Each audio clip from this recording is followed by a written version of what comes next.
Euskal Herriko irratigintzan ezinbesteko ahotsa, Joseina Etxeberria, 34-35 urte irratian gaztean hasi zinenetik, Euskadi gaztea, gero gaztearen sorkuntza eta zea guzti horren bultzada horretan baita ere, eta egun kantu kontari saioarekin zabiltza, Euskadi irratian, musikari diozun pasio hori entzuleari helarazten, ezta?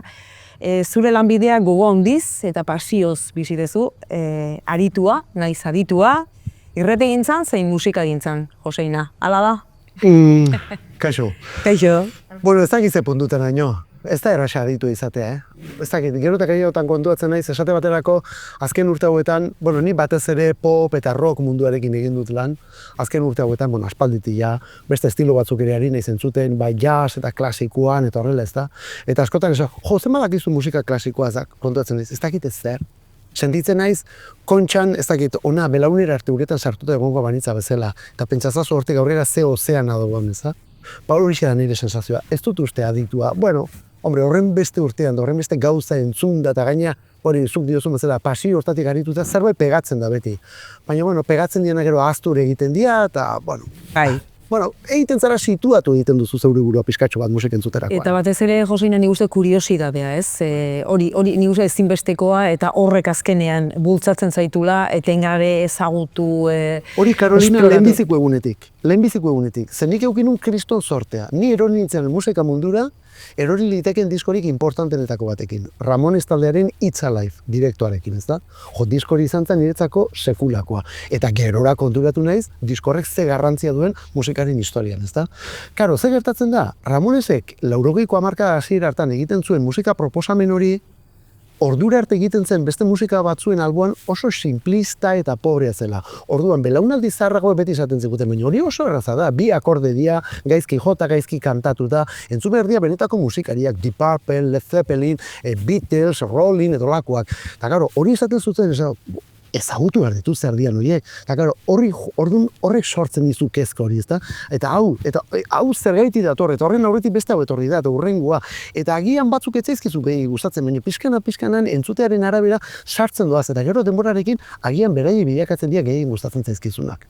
Orduan, lehenago esaten nuena, lehen diskorrek emantzian indarrarekin, eta gero jendeak intzian komentarioekin eta horrek sortu zian kezkaren musikaren inguruan. Eta hortxe jarraitzen duzu. 34-35 urte, laizterre izango dira, irraten hasi zinenetik, belaunaldi berekoa gera gainera, Joseina, eta nik uste hortxe paretsu hasi ginela pixka bat, viniloak eta minidiskak, eta, garai hartako irrati... Dat, zintak, eta reel-to-reel derakoak, eta kartutxoak ere publizitatearen zat. Nik ja irratia urte asko dira utzi minuetikan, pentsatzen dut gaur egun, ibilbide guzti hortan sekulako aldaketa, ez da? Bai, dena aldatzen ari da, dena aldatu da. Irrati asko aldatu da, entzuleak asko aldatu dira, gu ere bai aldatzen ari gara. Lastima da, ziurrenik entzuleak eta irrati eta hobera doaz, gu aldiz pixkanaka txarrera guaz. Eta garai batean, distantzia txiki xamar batean, disimulua pasatzen baldin bazen ere gurea, orain denborarekin ja ez da hori tapatzerik, ez da. Baina, hala ere, irrati oso gauza importantea da. Oraindik ere benetan gertukoa sentitzen dut, ni badakit medioak oso kinka larrian daudela azken urte hauetan, bai prensa guztia, telebistak, nork esan behar zegoen guri, telebista guzti duna, horrela ikusiko genuen gaur egun, ezta? Ze denbora gutxien erori den telebista esate baterako, ezta? Irratia askoz, ezagitu, guztien artean agian da, aizparik pobreena esango dugu, ezta? Eta pobreena den neurrian, malguen ere bada, eta malgua den neurrian aurrera egiten ere asmatzen du. Egokitzen, ezta? Zaila dukagu, guk ere zaila dukagu. Baina, oraindik ere usten diegu. Oraindik ere. Joseina, zu pixkat hori, esperientzi guzti honetan, eta danetik egitea tokatuko zitzaizula pentsatzen dut, beti ere, musika eta alor horretan, baina zuri elkarrizketa formatua sensazioa dut bereziki gustuko dezula, ez da? Bai, hori da kazetaritzaren sumuna, ez da? Hor dago gailurga, elkarrizketak. Ez dut ahaztuko lehendabiziko elkarrizketaiek nola egin dituen, eta orduan konturatu nintzen, ostras, ze zaila da hau, ez da? Ze batetik galdera bat egin duzu, besta bat daukazu prestatuta, eta agian aurreko erantzunean ja erantzun dizu bigarrena. Beraz, hirugarrenera joan behar duzu. Baina, karo, eske horretarako egon behar duzu adi jakiteko zeinan urrengo galdera, eta beraz erantzuten ari de. Eta ja, batzuen buruak agian denerako emango du, eta denborarekin hori ere ikasi egiten da, baina hasieratan oso komplikatu egiten zen, ezta. Bai, elkarrizketana oso polita da. Zeintzuk gehitzen dituzuela bereziki, Joseina? Asko izango dira. Beti gauza bere esan dut, honen inguruan. Nik ziurrenik egin duan elkarrizketari politenetakoa, eta egin duan elkarrizketari kaskarrenetakoa pertsona berari egin diot. Momentu ezberdinetan eta pertsona berari. Horren beste miresten dudan Juan Carlos Pérez. Ito iztaldeko Juan Carlos Pérezi.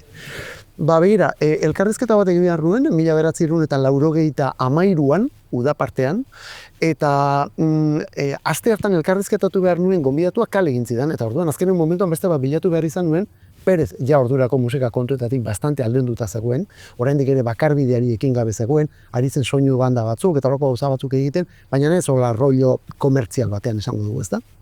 Eta esan berari deituko diot. Eta deitu nion, etorri, baiezko emantzian, etorri gintzen oso jator, kriston elkarrizketa, eta gainera genuen harreman bat genuen bion artean, eta oso gustora galditu nintzen elkarrizketa horrekin. Agian ez da onena, baina, bueno, behintzat gustora geratu nintzena. Handik urte batzutera telebistarako egin behar izan nion beste elkarrizketa bat. Etorri egin nuen kriston hankasartze bat. Aurretik, bio makilaia gelan gundenean galdera bota egin izkion. Eta batzuk esan zian, hori iziazu galdetu, hau ez dakizer, hau dakizer, eta olako galderak. Eta gero, ez hori bakarrik, ja, erantzun batzuk ere eman zizkian ez, ja, nola, neuk banikizkien galdero egin erantzunak, ja, etzitzain etortzen galdera. Magia guztia, ja, izorratu. Jo, nola posible, persona berari egitea, elkarrizketari gondin eta bera, txarrena, ez da? Bai, gertatzen dira lakoak. Joseina, konta eguzu pixka bat ze formatu berri da nau, oina asmatu dezuna, edo behintzat aurrea ilusio handia egin badakite gainera, horre, bueno, esperientzi berri hau bizi nahi dezula, musikeroa edo, bueno, ez da? Bai, musikero askotan erabiltzen dut. Amuan izango da estrenaldia, baina pentsatzen horrek bide bat, ez? Oso klaru nekoan gozaba, Carolina. Bat da, non egin behar nuen lehen da bizikoa eta norekin egin behar nuen. Eta zorionez, biak gertatu dira. Horrek urduritasun puntu bat ere sortzen dit, gainera badaki gaur gauean jendetza bat izango dela bertan, oso ondo joan direla gonbidapenak eta guzti hori, eta horrek urduri ere jartzen dau, baina, bueno, era berean da, benetan sinesten dudan zerbait, ezta? Bueno, gauza da, konturatu nitzela, gero esplikatuko dutan zuzeneko egiten dudanen eta hobeto nondi datorren, baina konturatu nitzen, bazakit, literatur munduan, esate baterako, edo ez dakit, pintura munduan, edo eta beste arlo batzutan ere bai, askotan egiten da, egilearekin, autoriarekin, alako hitzaldi bat, alako solasaldi bat, bere obraren inguruan, ezta? Ba, Atxagak alako liburu atera du, eta berari elkarrizketa bat egiten dio, liburu horren zati batzuk irakurtzen dira, eta hortan eragina izan duten beste gauza batzuk eta aipatzen dira, ezta? Edo margolari bat, Lazkano hartzen duzu, eta berarekin joaten zara bere tailerrera, erakutsi egiten dizu nola egin dituen obrak, eta ez dakitzen. Hau zergaitik ez dugu musikarekin egiten zen aurrean. Eta gaina musikariekin aritu, beraiengan eragina izan duten musiketan, edo ez dakit, beraik entzun dituzten artistak, edo beraien kantuak ere bai. Jarri diskuetatik, ez dakit, pantalla handi batean, edo ordenadoretik, dena aloko lekutik, eta kantua entzun, hitz egin, eta horren gainean. Eta holako zerbait otu zitzaidan, eta Ernestok egin zianen hau egiteko hemengo proposamena, ja klaru neukan, hemen Amuan egingo nuela eta Gorka Urbizurekin egingo nuela. Eta formatu honetan denen ez dira musikaria bakargan izango, ez da? Nire irekia edo... Bai, ireki nahi nuke. Ze badaude beste arlo batzuk esate baterako, ez dakit orain datorkiana, Arkaitzkano esate baterako. Arkaitzkano gehiago lotzen dugu literatura munduarekin, jakina da, baina oso musikeroa da. Badu beste esparru bat, bai. Ez da musikaria, baina musikeroa da. Bueno, musikaria bada, kantuentzako letraketera egiten ditulako, ez da? Baina, eta orduan esan, Arkaitzkano horiekin ere, bai. Arkaitzkanoren obran ageri diren 10 abesti, zergaitik, ez? Hori literaturan asko eskertzen dut. Ez dakit, zerbait irakurtzen ari nintzenean, eta bapaten jartzen dute. Led Zeppelinen 3. diskoan etorri zen ez dakizea abesti, oi, ama, ze polita, nik disko hori ezagutzen dut, eta kantu hori, bai, eske kantu hori da, eta, horako gauzak, ez da? Joseina, amaitu beharrean gaude, baina tira, labur bada ere oso eskertutak, hemen Amuan eskaini diguzun tartetxonegatik, zoragarri joan dadila, gaueko emanaldia ziur Gorkarekin ezin gaizki atera. Gorka eta Joseinak zer egingo dute? Nik 10 jarbidetan nahikoa, berak 90 jartzen dut, eta jazta. Eskerrik asko, Joseina. Benetan, zuei, eskerrik asko. Mila esker.